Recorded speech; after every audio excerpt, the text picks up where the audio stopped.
तो hello friend देखिए मोर fish upper पूरा रेडी है। तो फिश अपल केमी बने टोटल भिडियो डिटेल्स आपको कही देखिए मुझे फिश नहीं जाए ताते लुण पकड़ी व्हाइट पेपर में पकाऊँ।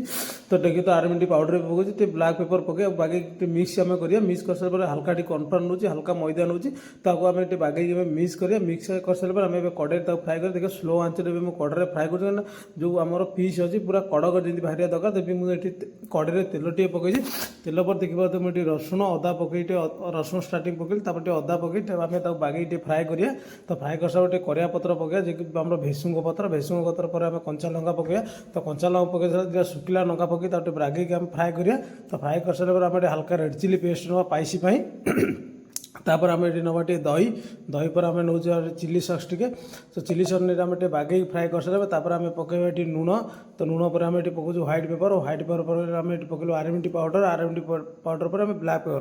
तो बागे आम ये मिक्स कर सारा आम ये पकेबा फिश। तो फिश पकई बागे आम मिक्स करिया। तो देखिए तो कलर भी बहुत जबर आई कलर भी बहुत जबर आई देखिए मो फिश अपल रेडी हो जाए। तो वीडियो अच्छा लगे लाइक